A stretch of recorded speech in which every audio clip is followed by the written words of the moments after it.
Saludos fanáticos, yo soy Rebeca Landa y estamos en un nuevo episodio de Ensillados. Y como siempre, tengo a invitados de lujo. El día de hoy es el safety de los Broncos de Denver, Justin Simmons. Justin, how are you? Justin, ¿cómo estás?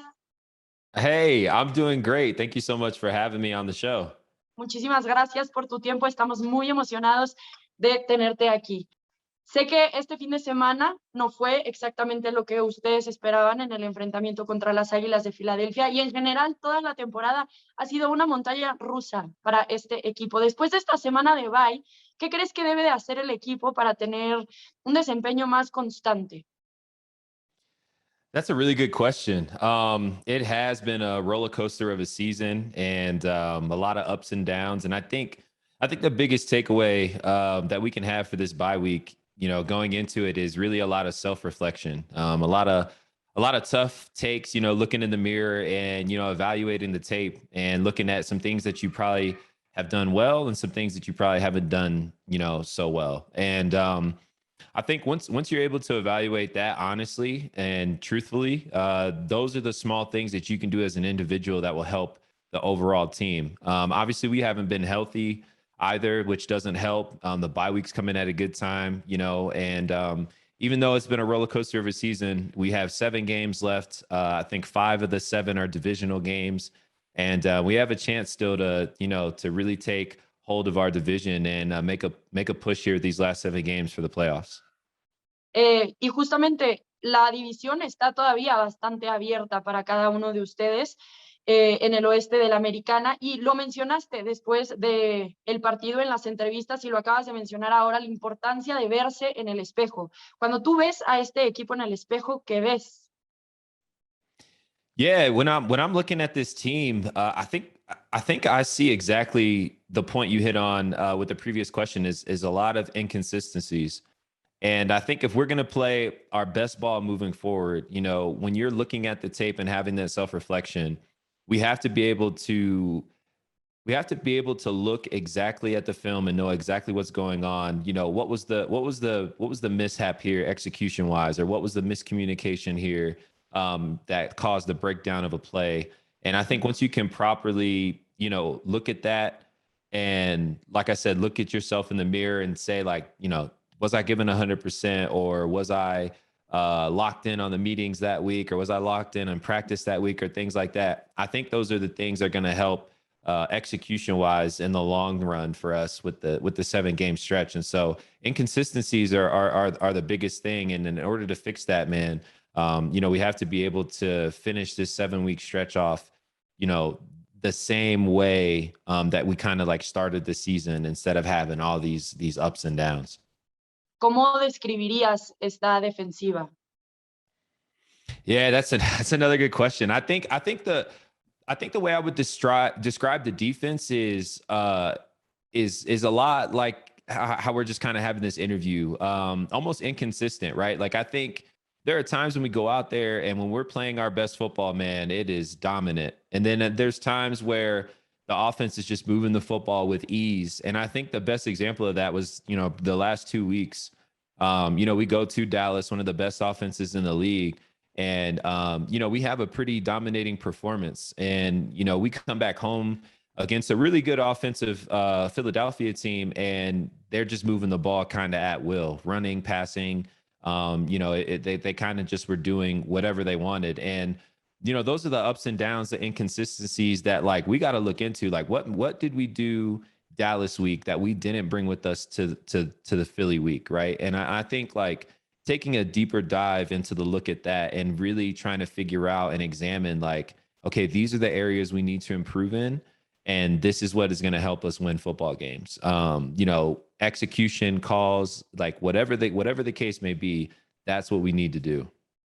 Hablas de cómo esta defensiva tiene que aportar y sin duda alguna tú lo has hecho para este equipo con intercepciones como la que acabas de hacer este pasado fin de semana, que por cierto fue la número 20 de tu carrera. ¿Qué significa eso para ti?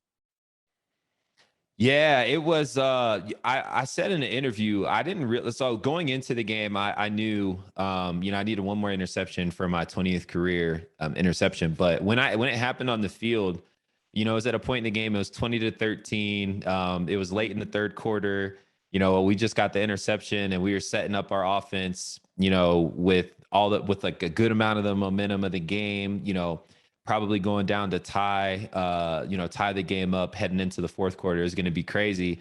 And so at the time, like I didn't even it didn't even register in my head like that was my 20th career interception.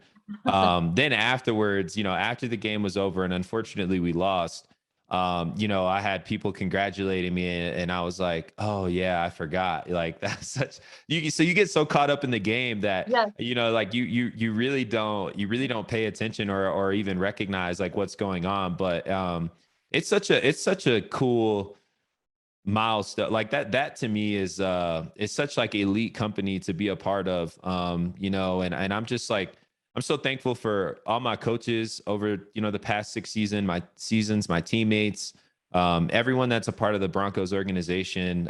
That's kind of just helped me grow and helped me, slowly establish myself as a player in this league over the past 6 seasons. It's just been a whole group of community of people that have poured in behind the scenes, and I'm just so thankful for them. La forma en la que ni siquiera te diste cuenta de que esto había pasado durante el partido me dice lo gran jugador de equipo que eres. Ahora van con récord de 5-5, como bien mencionas, les faltan 7 partidos más, así que tienen récord de 5-5, ahora se tienen que enfrentar a una semana de bye y después van a tener 7 partidos, 5 de ellos van a ser divisionales. Así que, ¿cuál es el foco durante esta semana de descanso, regresando y en lo que falta de la temporada? Yeah, it's a really good question. I think the focus going into the bye week is, once again hitting on the self-reflection part to start, right? Have a lot of self-reflection in the first, maybe like day or so of your bye. And then the rest of the bye week, like completely get away. Like get away from the game of football, get away from the facility. Don't talk to your coaches if unless you're like, I guess like really good friends with your teammates. Like don't talk to your like just get away from football for a little bit. Like just refresh your mind, because when we come back for this 7-game stretch, we need to be all in and we need to buy in order to reach all the goals that we had marked off on our calendar before the season even started. Playoffs, the division, things like that. And so I think one of the most important factors of this bye week is going to have guys completely refresh, get away from the game. And so when we come back, we're locked in on all the little details that you looked over in self-reflection and things like that. So we're locked in as a team so that we can go execute the 7-game stretch. Así que ahora Von Miller juega para los Rams.